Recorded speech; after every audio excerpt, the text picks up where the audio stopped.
Hi there, it's your friend again, Samu, and today we'll be finding out just how much time I put into studying in nursing school.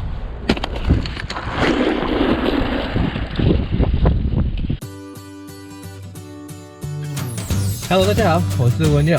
那今天一个非常兴奋，让我很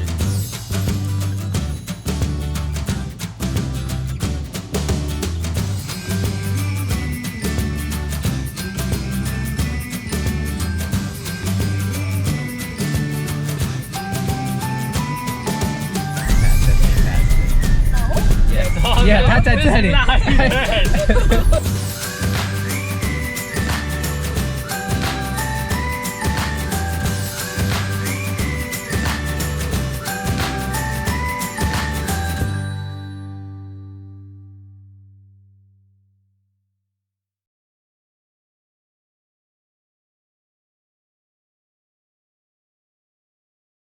Have you ever wondered how much studying you put into nursing school? Probably too much to keep track of, right?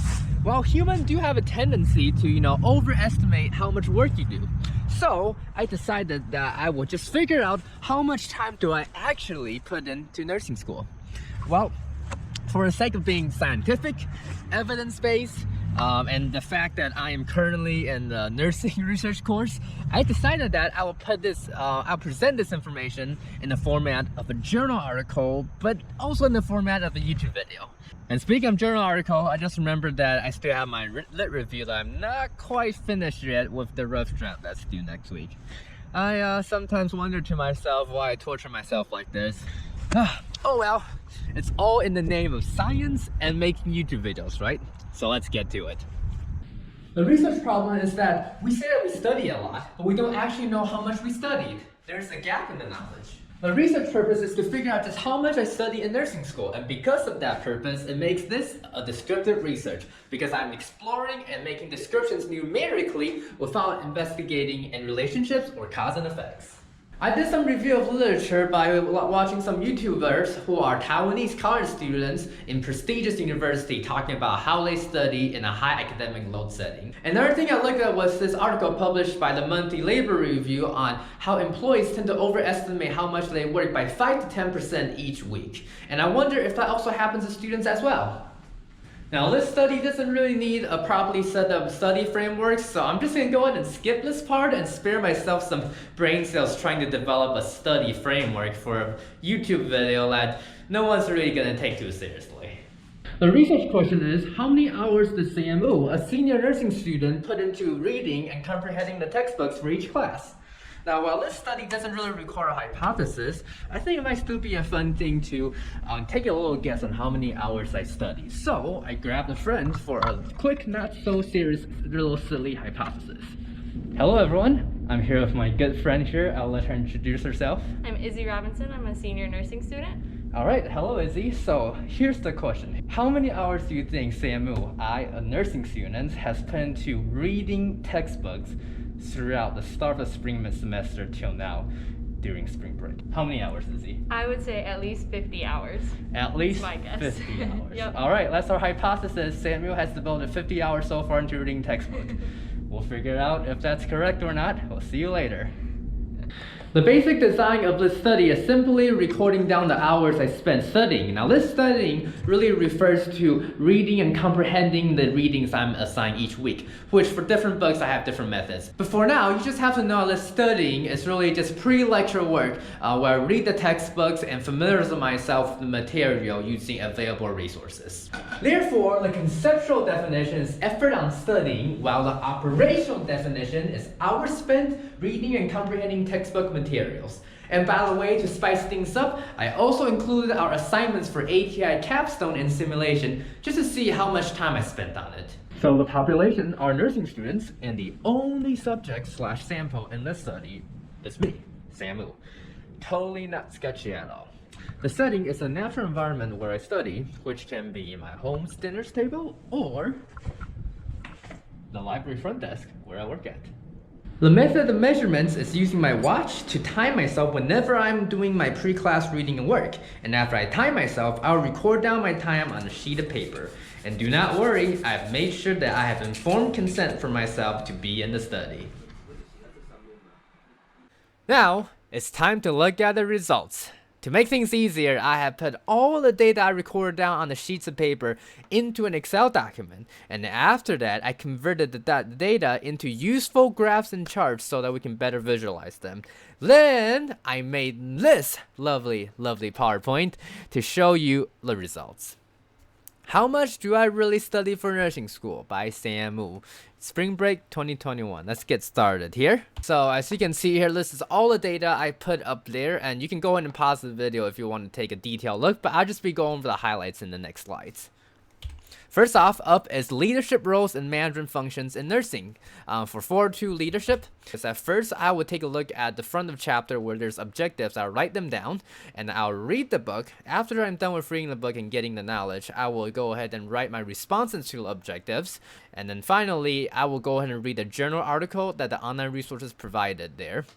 So as you can see, there's a lot of orange and gray, and yes, indeed, there I spent almost half the time reading, and the total time spent in each chapter is about 2 hours. Alright, next up is the nursing research one, understanding nursing research in 401. So I take the review questions first without even looking at the book, just to see where I'm at. And I will look at objective, write it down, I'll read it, I'll write down my response to the objective, and then I'll do the study guide. After I do a study guide, finally, I would do the review questions again as a post-test to see how I did. And there's a lot of gray and blue, and indeed, I spend most of my time reading and doing the study guide when I'm studying this book. And then the total time spent each chapter is anywhere from 2 to about 3 hours, I would say is the average there. And then because I am able to do those pre and post tests, I was able to compare these scores before and after. So you can see that the blue there is the pre-test, and the orange there is the post-test, and the line in between there, those are the differences between the post and pre-test there.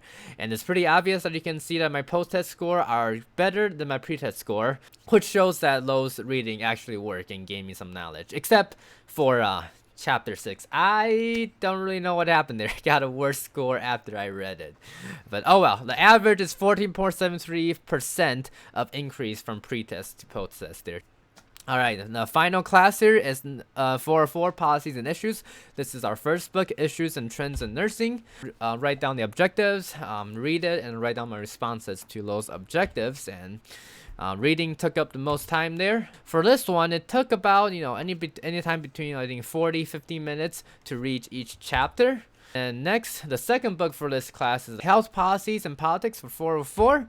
And this book doesn't really have objectives at the front of the chapter, so what I did is I read it first, and I went online to this interactive lecture on their online resources to do it as a review after I read the book. And once again, the reading took up the most time there. The total time spent in each chapter is almost 1 hour there for this book.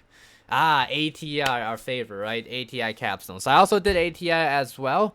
So there's the prepare section, then there's the test tab for the assessment, and then you have the improve tab for the focus review and the post assignments. Everything doesn't seem too out of place. Besides, I don't know what happened to my first focus review for the fundamentals. It just took so long, and I have no idea why. But there's that, and obviously the most time I spend on is the focus reviews, which is a good thing. I'm spending a lot of time remediating and figuring out what I got wrong from the assessments. The total time spent in each topic is about 2 to 3 hours, I'll say, for the average. And finally, simulation, and which, in my opinion, lead simulation prep is just pretty much clinical prep kind of paperwork, because we do have a prep and a case study each time, and those are the time right there that I spend on. The total weekly sim prep, it usually takes me anywhere from 3 to 5 hours ish. And then we also are assigned ATI real life, and that is our time there in case you're wondering how much time it took for me to do them. Well, let's take a look at some trend analysis, and you can see that every one of those graphs are going down, meaning that I'm taking less and less time as each chapter goes on. I don't really know why. Maybe it's because I'm getting better at reading these chapters, or maybe it's because the initial chapters are just a little bit longer than the later ones. Or it could be that I just became lazier and lazier as the semester go on and did not want to spend as much effort reading them, so just kind of skimming through them. Who knows? Another thing I want to point out is that 404, even with the 2 books combined, has significantly less time than the other 2 classes. On the other hand, I did notice that Dr. Mar and 404 does give us a lot more assignments than 401 and 402. So I guess those 2 things just kind of balance out there.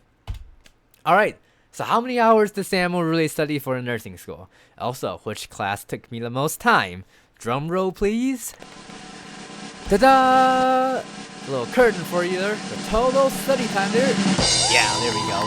76 hours and 55 minutes. And without AT and Sim, just class alone is 46 hours and 21 minutes.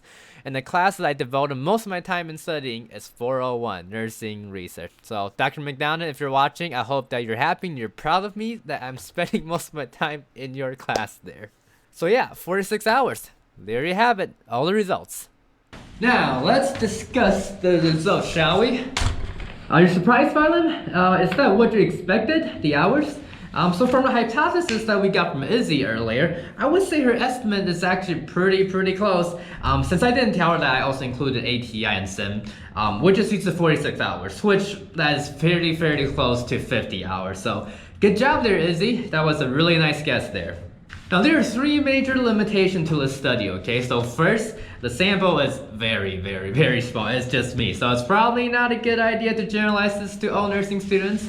And second, I'm not really super statistically savvy, so the data analysis wasn't in-depth at all. And finally, the time that I got was purely time when I'm reading and studying. And if you have studied before, you know that studying takes much more time than just the time you spend reading the materials, okay? You need to get your stuff ready, you need to settle down, you need breaks. So when in theory, a chapter of leadership would take me 2 hours, I would probably going to need 3 hours for that, okay? On top of that, this is only hours I plan to preparing for class, okay? Not reviews, not doing assignments, not doing clinicals, not working on projects, simply preparing for lecture. Okay, so there must be many more other hours that I spent for nursing school that was not accounted for in this study. And that brings us to the implication of findings. Alright, so with the new format of learning that Professor Hansen 402 and leadership and Dr. Marr in 404 policies and issues are implementing, it will really require students to read their stuff beforehand because lecture will no longer be just mainly on lectures.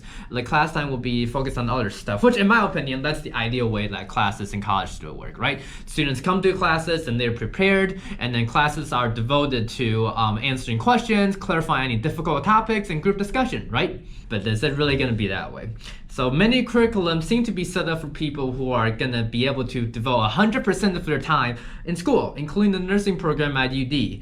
But the reality is that people usually don't have the privilege to do that. And I mean, I am fortunate enough to be living with my parents, so I don't have to worry about cooking and other stuff. And I also have parents who believe that students who are pursuing an education should not have to be worrying about money. Yet, the majority of my American classmates really do not have that privilege. You know, when faced with reading, assignments, and other life commitments, I would think that most students would choose assignments or other life commitments as priorities.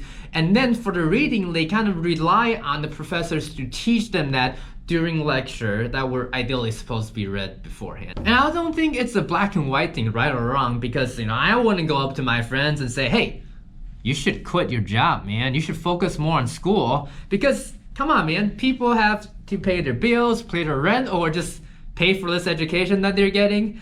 And I think there's just such an expectation difference between higher education and American college students, and just some stuff to think about.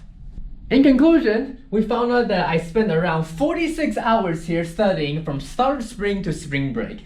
Now, it'll be interesting if we can do a future study to find out the differences between pure study time and actual study time, including other times such as break, transition time, and etc.